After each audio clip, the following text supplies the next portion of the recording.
It's a very important year for the Delhi Capitals in many ways. They've had a topsy-turvy period of late in the IPL. 2013 to 2018, they didn't qualify even once. That was a depressing period for them. Then, look what happens in the next cycle. 19 to 21, they qualify every year. I actually thought the team they put out in 2020 was the best team that they had assembled. They made the finals against one of the best Mumbai Indians team assembled either. But that was a great run for those two sides. And then suddenly in the last cycle, they didn't qualify in any of the years. And as a result of that, they've said goodbye to Ricky Ponting. What is more interesting is they've moved on from Rishabh Pant. Pant was someone that I thought Delhi had invested heavily in. They were pretty close to him. And I thought Pant would be their talisman player in much the same way that a Kohli is, or a Dhoni is, or a Gill will hopefully become for Gujarat. But suddenly, no Rishabh Pant either. And so their team is starting to look very different. Their retentions also centered around spin, around the promise of Tristan Stubbs. There's a little bit of upheaval in the ranks. And it'll be interesting if the new coaching setup can take care of that. Now, that is where things also get very interesting, because half the cycle, every 2 years, GMR run it, every 2 years, the Jindals run it. It's the GMR setup now, so they've got the coaches that they like. It's a very strong Indian coaching core, but now they've got a very strong personality. Someone I know very well, Kevin Peterson in there.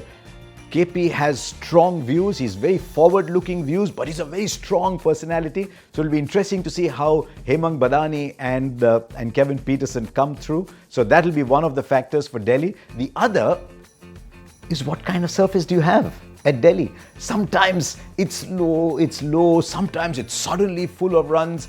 Can you plan for what kind of surfaces you're going to get over there? Last year, 220, 230 were routinely scored. Apparently, the lowest was what? 189, 190. So if it's going to be that kind of surface, and remember, it's a tiny ground, the Kotla, then do Delhi Capitals have the team to produce those kind of scores? So let's look at the team from that point of view, and let's see what they've got. They've got KL Rahul.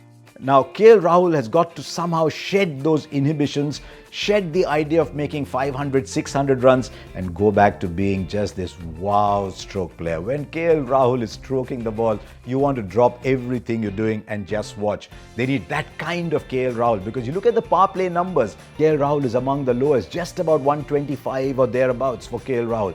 So for them to be able to put big scores, Rahul has to be a different Rahul from what we've seen in the last 2 or 3 years. And the good news for Delhi is he has that game, and he has that game like very few others do. They've taken a big punt on Jake Fraser-McGurk and they've let David Warner go. That was a big call. So Jake Fraser-McGurk comes in.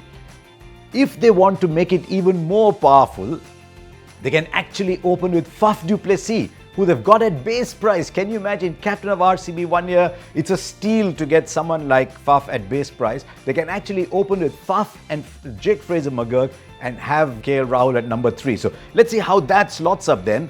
Little bit of concern in the middle order. I love Tristan Stubbs. He's one of the best finishers. His strike rate at the end is big. He's one of my big players to watch out for. They've retained him. He's got to play a very big role in that middle order, because on either side of him, there's Porel and there's Ashutosh. Ashutosh came out of nowhere last year for the Kings and said, wow, where was he all this time? Now there's expectations from him. It's a different season for Ashutosh. And there's Porel, high on promise, but you're not losing sleep on what Porel is going to do to you at number 4. Now look what happens when they finish those top 6. One of the issues with Delhi Capitals in the past has always been the lack of all-rounders. And that is something you see this year too. So how does Axar Patel slot himself in? I won't be surprised if Axar Patel moves into the top 6 and pushes Ashutosh down at the bottom to become a finisher. Then Axar Patel, Kuldeep Yadav. You can't ask for a better spin bowling combination than that. Kuldeep might well say, I wish I had bigger boundaries to bowl to, given the kind of bowler he is. But Kuldeep Yadav is a fantastic T20 bowler. So Axar and Kuldeep, now how do they defend scores? Who have they got in terms of pace? They've gone and paid a lot of money for Mitch Starc. What an interesting season at KKR, by the way. Went for a lot of runs.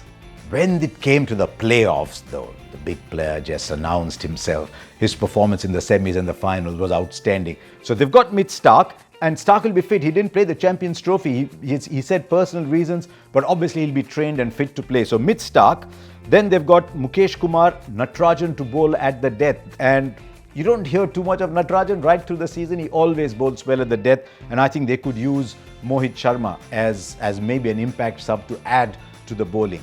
If they're going to be travelling, if they need a third spinner, there's a slight issue. I don't see a third spinner there who can march into the side. If there's an injury, for example, God forbid, to someone like Kuldeep, or if Axar has to miss a couple of games, I think the bowling gets a little skewed. So I'm looking at this Delhi Capital side and I'm saying that some key players have to have big seasons.